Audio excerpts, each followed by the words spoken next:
Hi, everyone. Welcome back to another episode of Cover to Cover. You're here with Mo, Andrea, and Morgan. Today, we are celebrating a pivotal moment in history, the death of Jane Austen. As you can tell by our garb, we are dressed for the occasion.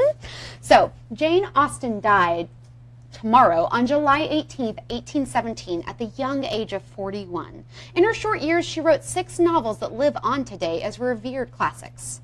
2017 is a great year to celebrate Austen, and Britain has even honored her by featuring her on the £10 note, which is exactly how much she was first paid by her publisher. Though we should note there is some controversy over the image chosen. It's not an actual portrait of her, but an idealized portrait created of her 50 years after her death. And there's also a large house featured in the background of the note, of which she never lived in. So Austen fans are having a lot of feelings about that in particular. Okay, feelings. We're talking about feelings? Yes. What took so long? Britain, okay, the idea of Brexit comes before the idea of Jane Austen. Your monies. Interesting. Yeah, I feel like the U.S. kind of has this problem too, where it takes us a little bit longer to honor really pivotal people in our history that are not our leaders, right? So Queen Elizabeth is featured prominently on lots of bills, but they need to kind of get some more people in the mix. So this is a great time for that, I think. I'm pretty sure I read up on this. They do mix out people. So we'll see what the bill looks like tomorrow, and it will be rolled out in September. Cool. And part of the reason they do this, in case you're wondering, is because they have to change out the bills. Oh, just like new bills in general. New bills, and they change the formula in them, I guess, so people can't make copies of them, or I don't know. But we do this in the U.S. The Federal Reserve takes in all of the money, destroys bad ones, and prints new ones.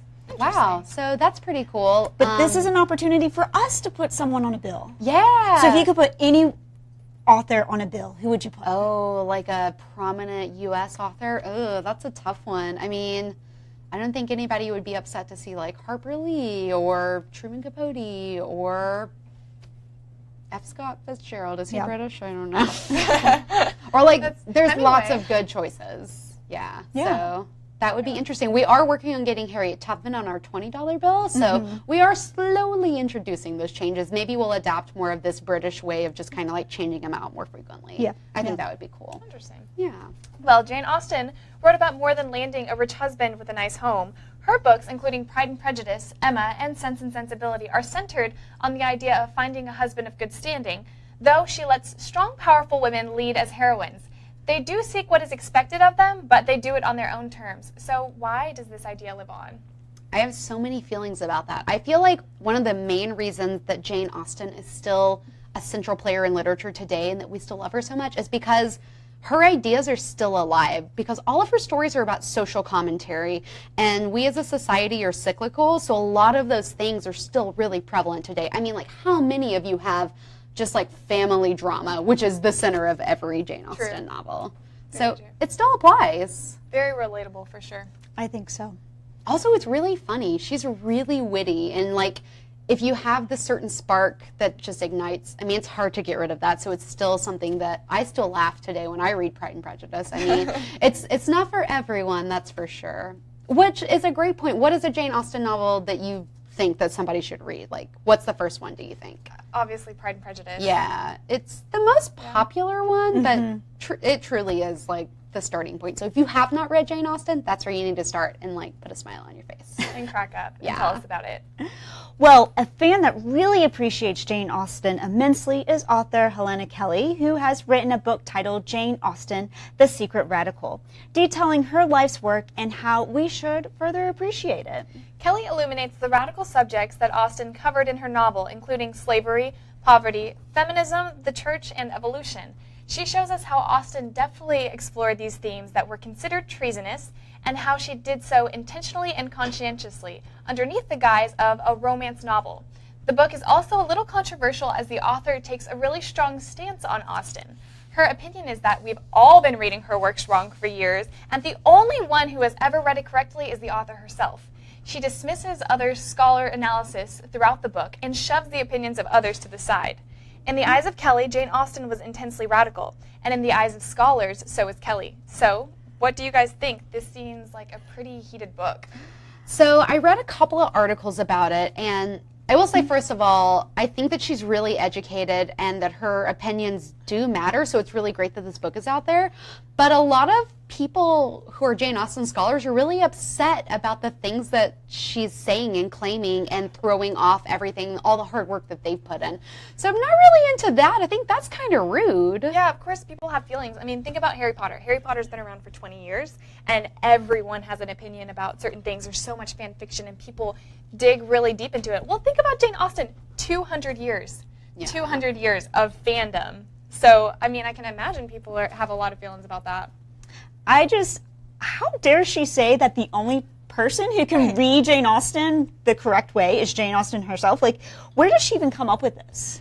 I don't know. I feel like I've been where she's at, where I'm like, I know what's best and I know the answer. And then someone else is like, well, maybe other people. But then you get too stubborn and you're like, no, that's wrong. What I said is right. So, like, I'm not saying that what she's doing is right, but, like, maybe we've all been there. Hers just got a little out of hand. Yeah. Yeah, maybe we've all been there, but she needs to maybe take a step back. So I've been in the world of academia, and I think what is probably happening is that she just needs something to publish. Like, she just needs to put something out here. Here's a new opinion, new thought, and this is going to stir up a lot of stuff and we'll see what get her her next attention. book is. Yeah, so maybe she'll take a little off the top there next you time. go. Well, we'll see. And it's also really important to note on the subject of Jane Austen, who is our queen, that she was no stranger to throwing shade, like Kelly. In an 1812 letter that Austen penned to her niece, Anna Lefroy, in which she skewered a book by one of her contemporaries, it recently sold at the Sotheby's auction on July 11th for over $200,000. In this letter, Austen writes mercilessly of Rachel Hunter's Gothic novel, Lady Maclaren, the Victim of Villainy, calling it most tiresome and prosy. Despite the things Austen disliked about the book, both she and her niece seem to take pleasure in reading the melodramatic text. So apparently, so bad it's good is not a modern-day phenomenon.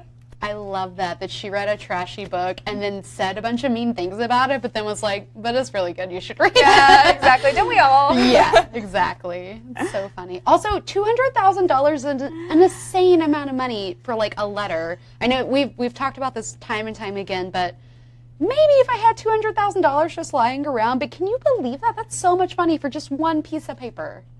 It's crazy. I get it with, like, the Jane Austen, though. Like, that would... I but would love what that. would you do with it? Yeah. You would have a piece of Jane Austen in your house. Would you just, like, frame it? And Yes. You would have to have some, like, bulletproof glass. Exactly. And it's in a $10 safe. pound. You can't even look at it. Like, you don't even talk about it because you don't want people It's to kind of steal like it. Portrait of Dorian Gray, like, in your household. You just lock it in your attic. You're like, we'll look at that later. Or never. Well, speaking of shade, I'm throwing some shade right now, I know, but we're not afraid to throw some here on our show at Cover to Cover. You're not. No. Should we get on another topic about people who can't finish their books? Oh. Okay. I got feelings. Anyways, we have a digital short for you today illustrating some of the feelings we had at the end of the Hunger Games trilogy. Please enjoy a letter to Suzanne Collins.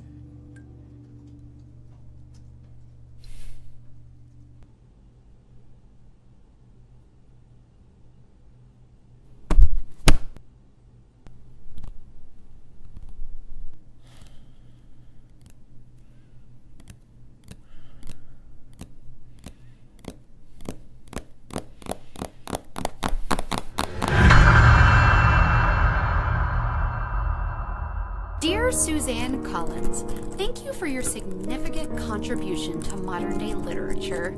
Thank you for creating characters I have grown to love and admire, then ripping my heart out and ruining my freaking life when you kill them off and or torture them. Why? Why did you bring such a strong, bold character into Catching Fire, only to toy with my heart? She was strong enough and wise enough to save them all.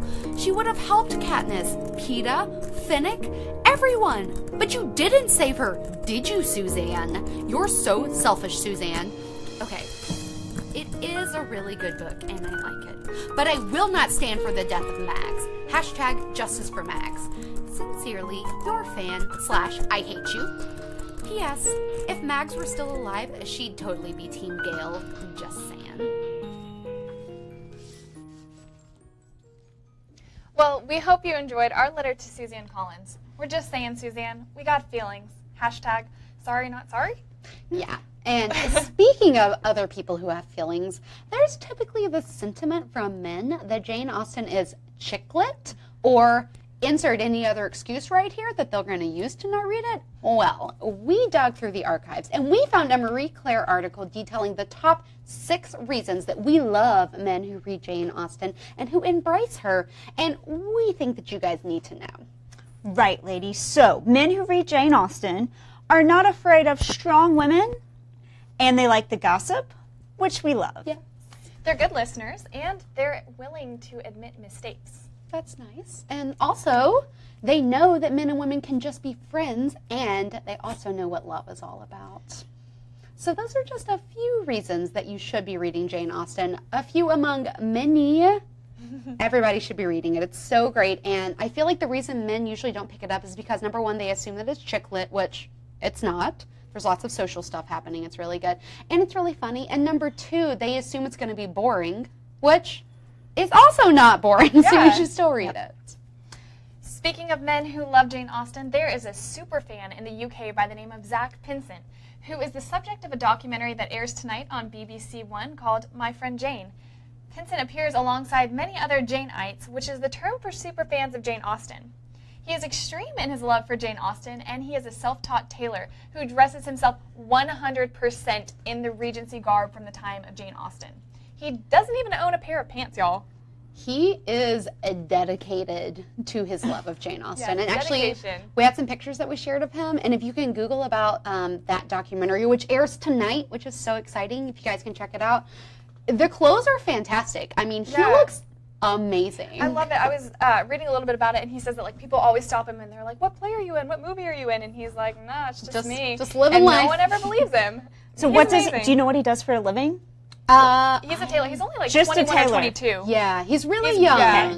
So Because imagine if he worked in a bank or he worked at Google, and this is what he did, what he wore every single day to work. Hey, he'd fit in Austin. Oh, he would. And he could actually, I mean, I don't know if this is already what he's doing, but he could certainly make a career out of just creating those clothes because, like, the lady who created our beautiful outfits, there's a career out there for that. People are in need of that because There's a demand. other people who want to wear his beautiful clothes. Yeah, speaking of period pieces, like she was saying, our hashtag OOTDs, or outfits of the day, were created by Janice, a professional in clothing for this time period. So she creates outfits from this era for museums all around the world, and you can find her work on Etsy or on Facebook at Studio 28. So if you're really into this whole Jane Austen look in this era, go find her. She is amazing, and we love you, Denise. You're awesome. Thank you. Yeah, thank you so much. Okay, but also, as you know, I love to see how Jane Austen is also prevalent in pop culture still. She's really popularized by fan fiction, adaptations, as far as TV and movie versions of her own personal works go, and other adaptations such as Bride and Prejudice, the Bridget Jones's Diary series, and many more. And there's also swaths of merchandise for fans to purchase and book clubs that you can join all about Jane Austen. But one of our favorite ways to celebrate Austen is with memes. Yes. We wanted to just share with you guys a few of our favorite memes. You're welcome. So my favorite one is this simple Valentine's Day message from Mr. Darcy where he says, "You are tolerable, I suppose." Or this amazing Mr. Darcy meme exclaiming, "She dislikes me as much as I dislike myself. I love her." Or this very simple image of Mr. Knightley being very unimpressed, naturally. Well, another way people are celebrating Jane Austen is through other social media and blogs. A really popular blog that we follow is Modern Mrs. Darcy. Her page is an array of posts interacting with all aspects of society, including great literature. We recently took a quiz created by that site to determine what our reading personalities are. Turns out, we're all a little different. Yeah, so my reading quiz revealed to me that my reading type is the English major. It says that I believe in books that have stood the test of time and that I love to see what's on current school reading lists and that I enjoy reading all types of books. Nailed it. A book that it suggests that I read next is A Jane Austen Education, which is right on brand for today, so I will be checking that out. So ladies, my reading quiz revealed that I'm an insider, and it says my reading list is full of contemporary literature and that I pay attention to hot new authors on NPR, which is so true. It says my friends see me as someone who is in the know. Ooh, right? Yeah. So I know what's happening in publishing, and I pay attention to critics. It suggests that I read The Underground Railroad by Colson Whitehead. And my reading quiz suggests that I am a social reader. Makes sense, right, for our talk show? Yeah. Hey. It says book talk is a key part of my reading experience, and that book discussions help me clarify my thoughts. It says I'm likely to get book recommendations from friends, book clubs, or from others who make a career out of recommending books. Looking at you, Tiffany. So the book it suggests that I read next is A Light Between Oceans by M.L. Stedman. Have y'all read it? Comment below. Yeah, I love this kind of quiz. I love all kinds of quizzes, and I will take them blindly across the internet, but I love ones that tell me more about what kind of reader I am and what I should read next. So I feel like these kinds of things are really cool. Do y'all like quizzes? Are you into that? Yeah, for sure. Love personality quizzes. Yeah. You guys will have to take the quiz and let us know what you guys are reading next too. So the interesting part about my quiz, because it's connected to the Enneagram, and it says you are probably this on the Enneagram, and the Enneagram is another personality quiz. It wasn't my Enneagram, but it was actually my husband's. Oh, Which was very interesting, because this is very much him, which has very much influenced me and my reading, because he is the one who will say, hey, I heard about this book on NPR, on this podcast, or wherever, you should read it, and he takes it, and now I do the same thing. So you guys will have to have book dates together based on fresh air. We do have book dates all the time. He's like, what? Let's go read somewhere. And so it's always, do we go to Whole Foods, or do we stay home, or do we go by the pool, or where do we go? We have book dates every single weekend. I love it. Yeah. Well, we have some really great reading suggestions to put on our TBR, but speaking of that, Tiffany has another one for us today. Tiffany, I know you read a lot over the weekend, so tell us what's on your nightstand. I've got another great book for your nightstand. It's called Beartown, and it's by Frederick Backman, who you know because he wrote The Man Called Ove, and that sold over 1 million copies in Sweden, and then stayed on the New York Times bestseller list for 42 weeks. That's an amazing amount of time for an author. So he kept writing. He's just 36 years old. He's written 5 or 6 novels by now, and this is his latest one, Beartown. Beartown is the story of a small town coming together over a mutual love of hockey. So everything hinges on the junior hockey team, and are they going to win? Are they not going to win? The characters are referred to as the main character's parent or sister or whatever. So he really emphasizes that it's all about the hockey players and their love and their passion for the sport. But the main hockey player makes a huge mistake that the town, of course, brushes over. It's covered up, but not forgotten. So I want you to read Beartown to find out if they win or not, and to see which player doesn't make it out alive. Buy it in the flash sale for 99 cents. Thank you so much, Tiffany. We will have to check that out. We just wanted to wrap up today by bringing attention to an author by the name of Joan Akins. Joan Akins is a Jane Austen fan that decided to address the biggest problems left by Austen after her death. Too many unresolved storylines. Who, for instance, was the mother of Emma's passion project, Harriet Smith? What becomes of Willoughby and Eliza's infant in Sense and Sensibility? So Akins set out to answer these questions through novels she composed, imagining the answers to these questions. Akins died in 2004, but she left behind a plethora of companion novels that every Jane Austen fan should check out.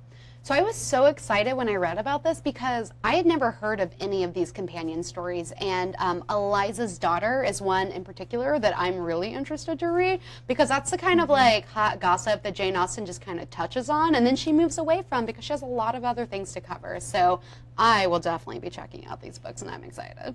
Yeah, there's so much out there about Jane Austen, and we've given you guys a lot of great tips, and you guys will have to comment too.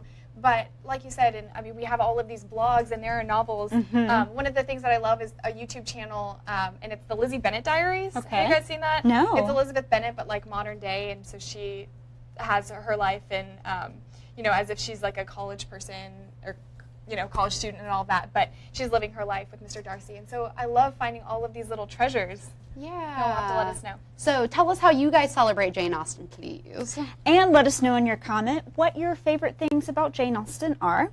And as always, share this post and send us a message for a free t-shirt.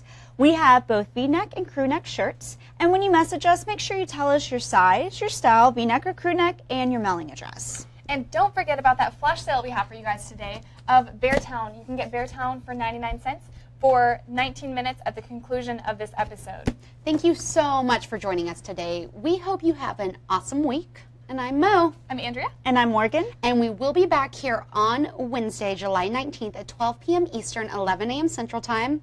Until then, keep reading, writing, and being awesome. I know we will. Bye.